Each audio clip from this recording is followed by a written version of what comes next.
Esprit Rugby avec Samsé. Samsé, bravo les hommes en bleu. Esprit Rugby avec Grenoble-Alpes Métropole.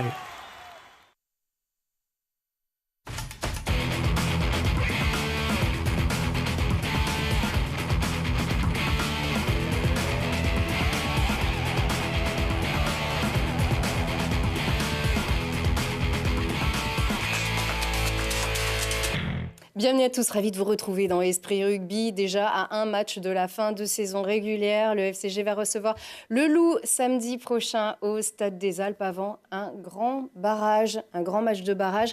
Il est passé par là, il est passé par une descente, mais aussi deux montées, un bilan positif. Donc à ton actif, Lucas Dupont, bonsoir. Bonsoir. Bon, tu vas nous faire partager un petit peu ton expérience. Déjà, comment va ton moral? Oui, ça va. Ça va bien? Oui, oui. Et lié au FCG?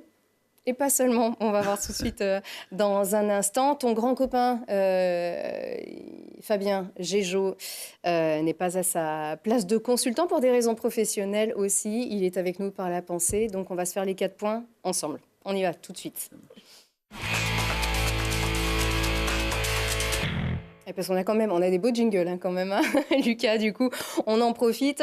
Moi, ce que je retiens déjà dans ce match-là, s'il devait y avoir un premier point, c'est une pointe, plus exactement, une petite pointe de soulier. Et c'est le tien, Lucas. Est-ce que toi, tu l'as vu ici, que tu avais un pied qui avait légèrement mordu sur la ligne? Bah, je savais que c'était un peu limite, mais ouais, j'étais déçu d'avoir mis ce petit orteil en touche. Ça aurait été cool de marquer. Ouais. Alors en même temps, c'est toi qui as mis l'orteil, mais il y a quand même quelqu'un qui t'a gêné derrière toi, quand même. Tu as été presque plaqué sur cette action. C'est ça, en fait, c'est vraiment l'action du joueur palois qui te fait légèrement trébucher et mordre sur cette ligne-là. Oui, bah, c'est Colin Slade qui a aussi sauvé l'essai sur Pablo. Ouais. Donc il les a sauvés 2 fois sur ce match. Et oui, bah, ça ne se joue pas à grand-chose, mais bon, il a gagné sur le coup, quoi. Ça aurait par contre joué grand-chose sur ce match-là, peut-être, hein, cet essai. Oui, bah, le mien, et puis celui de Pablo aussi. Et puis on a eu une autre occasion assez franche. Donc, ça nous a vraiment... En fait, c'est ce qui nous a empêché de gagner, c'est de n'avoir pas réussi à mettre au fond les occasions qu'on a eues, quoi. Malgré ça, donc vous avez joué à 13 contre 15. Bon, pour le coup, il était un petit peu vache, je sais pas, mais après, on voit peut-être pas tout à la place de l'arbitre. Du coup, un nouveau 3e ligne, c'est toi, ici, à côté. Alors ça, en plus, c'est sur une mêlée qui a réussi pour vous. Vous en aviez raté quelques-unes avant celle-ci, justement, en s'approchant vraiment de votre embut. Est-ce qu'elle est là, la clé, du coup, Lucas, te faire rentrer, changer peut-être un peu ton poste et te faire rentrer en 3e ligne? Non, mais c'est toujours avec plaisir que je viens prêter main forte ou prêter main tout court, je sais pas si. Pousser aux avant, ouais, pousser un peu. Puis en plus, c'était peut-être notre dernier match avec la Darde ce week-end. Parce que, bon, suivant comment se passe la fin de saison, pour nous deux, c'est pas sûr qu'on rejoue. Donc c'était sympa de pouvoir faire une mêlée avec lui. Voilà. Oui, on sait qu'il y avait très peu d'enjeux sur ce match contre Pau. Il n'y en aura aussi pas beaucoup sur le Loup, si ce n'est vraiment peaufiner les réflexes et puis s'injecter beaucoup d'ondes positives aussi. Et puis voilà, une mêlée avec la Darde, ça s'appelle le plaisir aussi, finalement. Oui, bah c'est assez particulier. Et puis, en 3e ligne, on ne fait pas grand-chose en mêlée, mais par contre, on ressent bien toute la pression que doivent supporter les piliers. Donc je suis toujours impressionné et c'est une super expérience de pouvoir être à leur côté, quoi. C'était des choses que tu avais déjà fait par le passé ou même chez les petits? Ouais, par le passé, comme ça, sur des cartons jaunes, de temps en temps, c'était pas la première fois que je poussais en 3e ligne. Donc ça, c'est rigolo, ça me plaît bien. On sait que tu es un adepte aussi du pick and go, hein. Surtout en toute fin de match, quand il faut y aller.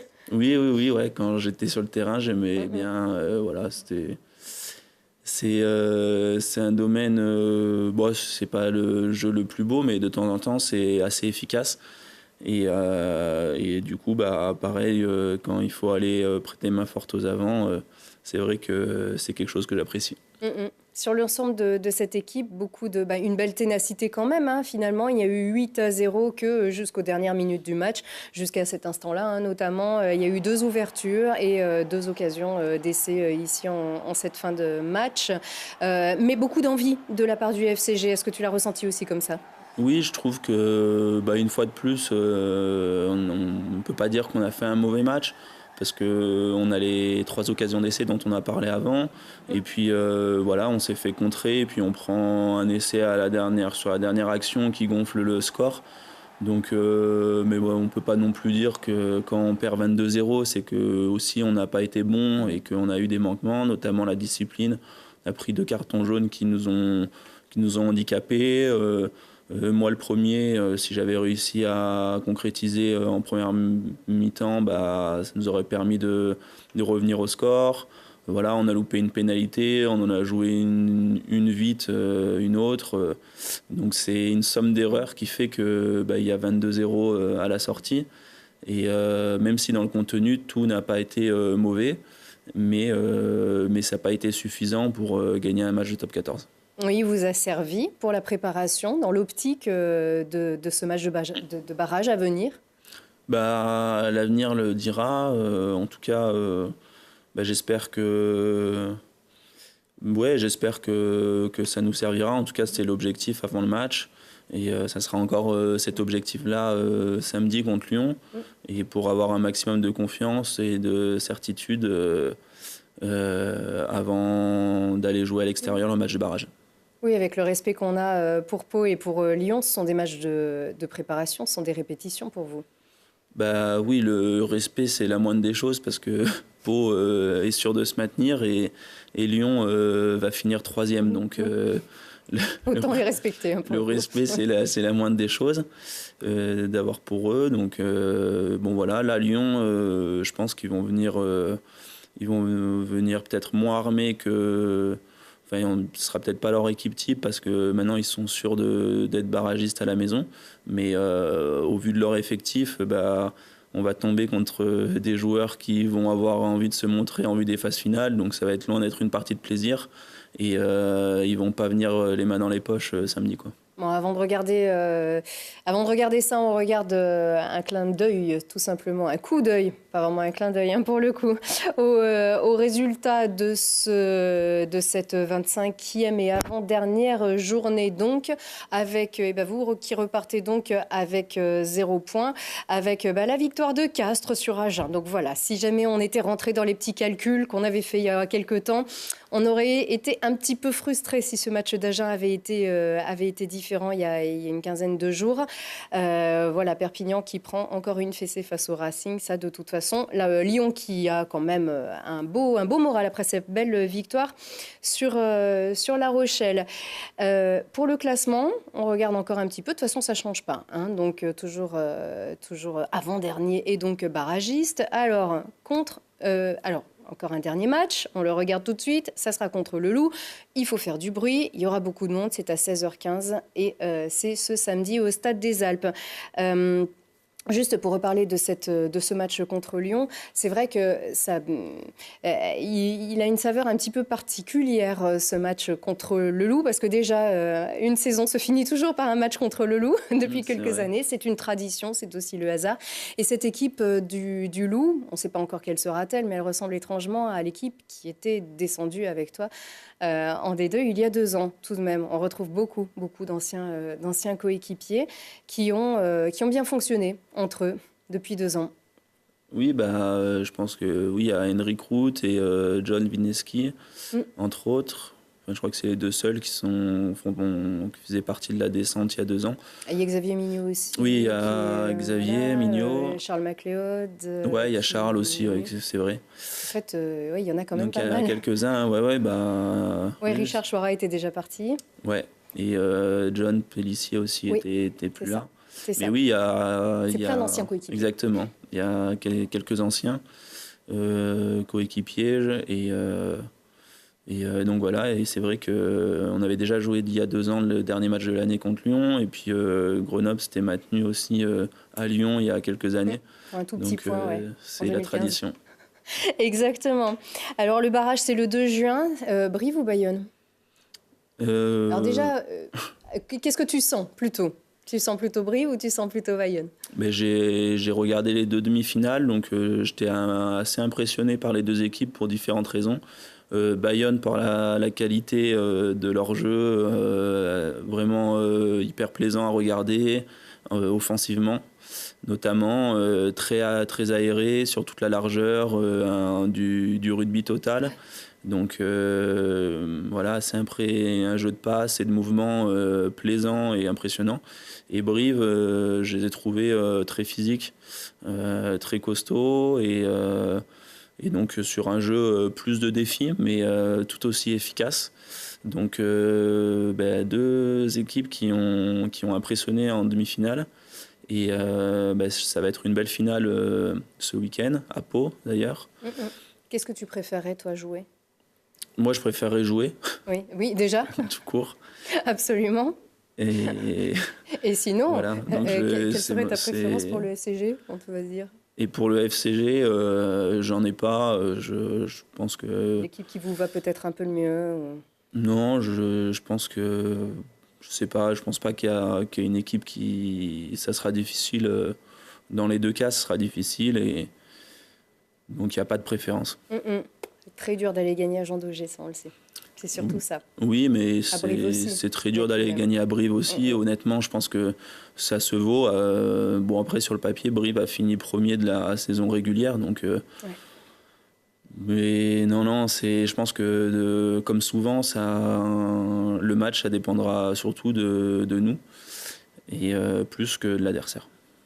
Tout à fait. Alors, on va revenir bien sûr sur cette préparation et votre état d'esprit. Ce qu'on sait déjà, c'est que ça sera avec ou sans toi, on verra bien. On ne sait pas encore qui va jouer, qui ne va pas jouer. Ce qui est sûr et certain, c'est que ça sera sans Mathieu Hugalde, donc le demi d'ouverture qui est arrivé l'hiver dernier, qui avait annoncé qu'il était partant pour Angoulême la saison prochaine. Et il a été remercié avant la fin de la saison pour des motifs extra-sportifs. Et puis une mauvaise nouvelle aussi, c'est la blessure d'Étienne Fourcade. Lucas, c'est rare qu'un groupe aille très bien aux portes d'un barrage. Ces nouvelles, c'est pas des bonnes nouvelles. Comment est-ce que vous gérez collectivement ce passage entre vous, déjà? Oui, c'est sûr que c'est pas la manière la plus sereine d'aborder la fin de saison qui est cruciale pour la suite, qui est cruciale. Mais bon, c'est comme ça, donc comme souvent, il faut aller de l'avant. Et puis, de toute façon, ce qui est fait, on peut plus revenir dessus. Après, il faut tirer les leçons de ce qui se passe, que ce soit la blessure d'Étienne ou voilà, ce qui s'est passé avec Mathieu, pour essayer que ça ne se reproduise plus dans l'avenir. Donc là-dessus, oui, le club doit évoluer et positivement si on veut réussir dans les prochaines saisons, quoi. Collectivement, vous vous êtes retrouvés il y a quelques jours pour une journée. Voilà, vous avez pris un bol d'air frais, on va dire, à Aix-les-Bains. Il faut aussi se retrouver ensemble aussi, passer d'autres moments, des bons moments à l'extérieur pour mieux se retrouver sur le terrain. Oui, c'est super important au rugby qu'il y ait une bonne cohésion, que les joueurs s'entendent bien. Donc, ça va encore. Enfin, franchement, oui, j'ai entendu que il y a des petits soucis comme partout, des petits ou des gros, mais vous vous en tirez plutôt bien. Hein. Non, je crois que franchement ça va. Et puis voilà, à l'initiative des coachs, on a passé cette journée à Aix-les-Bains qui était plaisante. Et même si pour le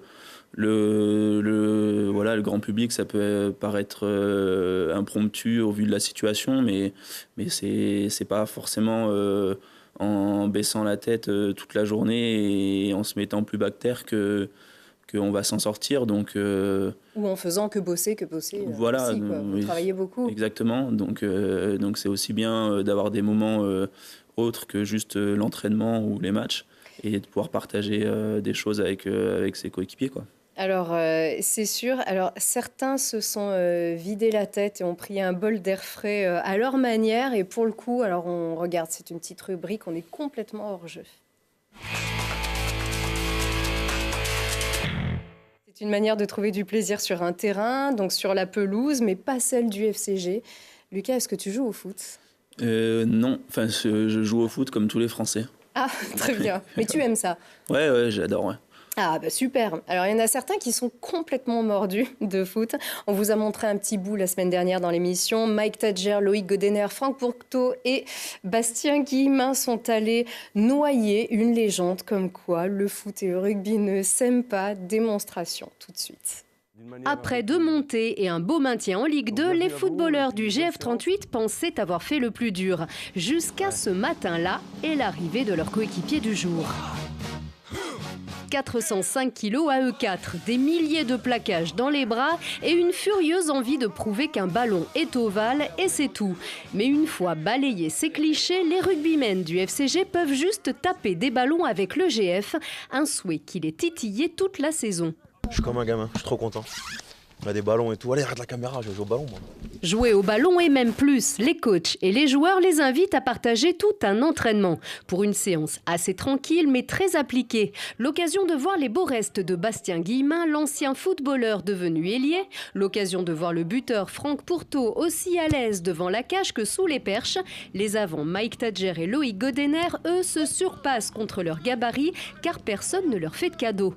Non, jamais, on ne peut pas leur faire de cadeaux à ces gens-là, autrement on est mort. Le gros cadeau, c'est ce moment bien décalé où ça chambre sévère, où une mêlée à 3 contre 8, mais tout le monde d'accord. Mais ça rigole et ça fait un bien fou au sport, aux 2 disciplines, si souvent opposées dans les esprits et les tribunes. Ah, moi j'adore, je suis un fou depuis tout petit. En plus j'ai grandi, j'ai eu la chance de grandir dans une cité et on faisait que du foot. Donc je me suis perdu dans le rugby, mais non, ouais, c'est un sport que j'adore.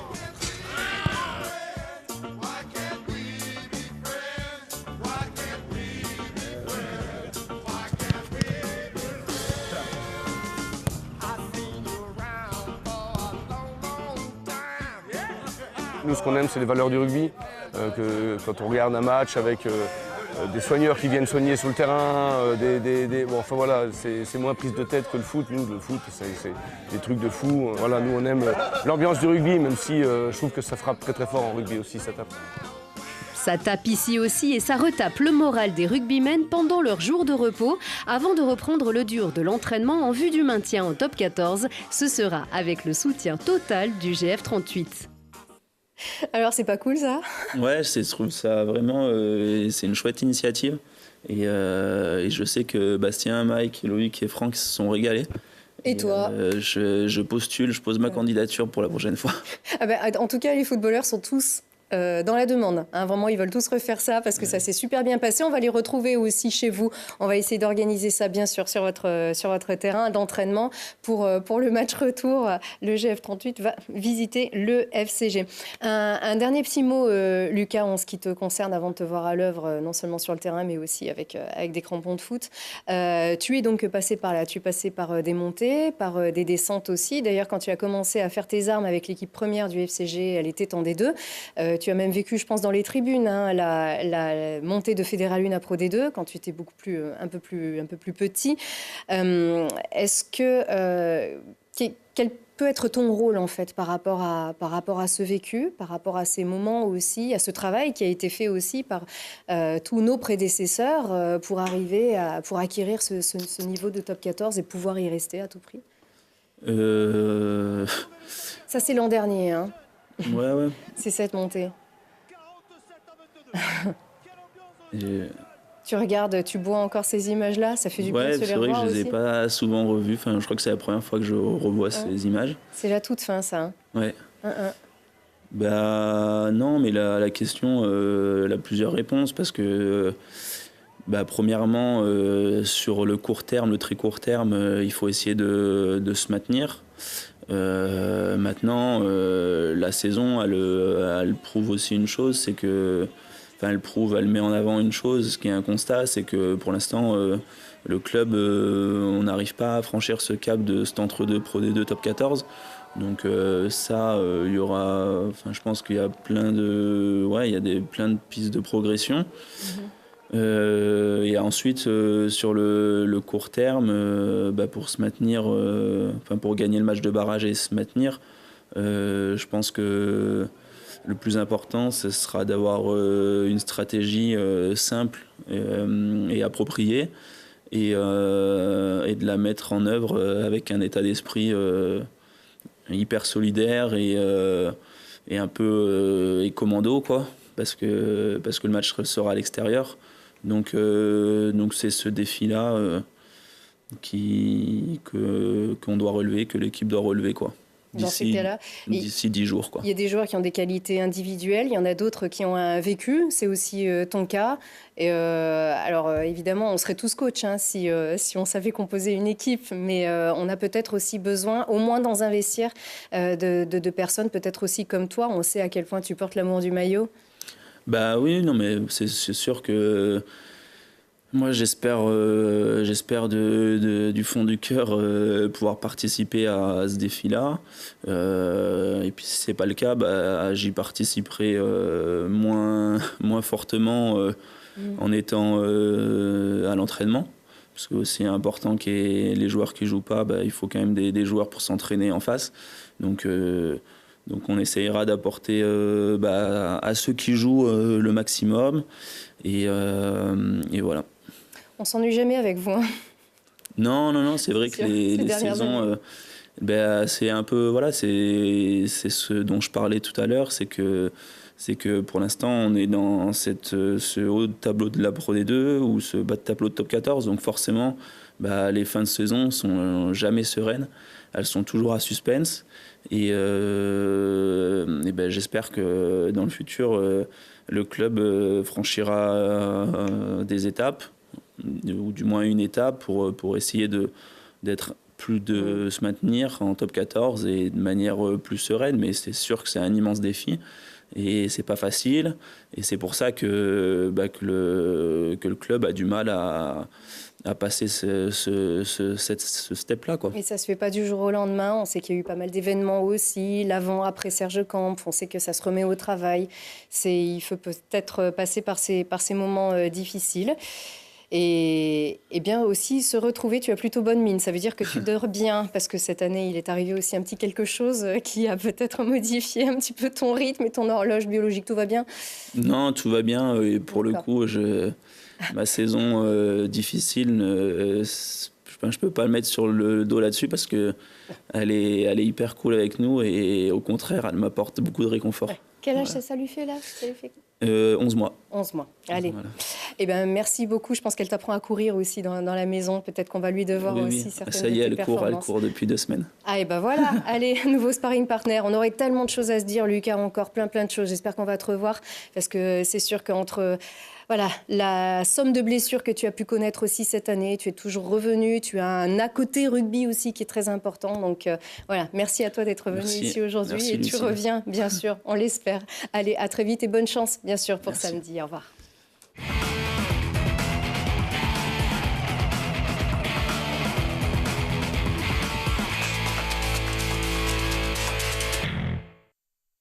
C'était Esprit Rugby avec Grenoble-Alpes Métropole. Esprit Rugby avec Samsé. Samsé, bravo les hommes en bleu.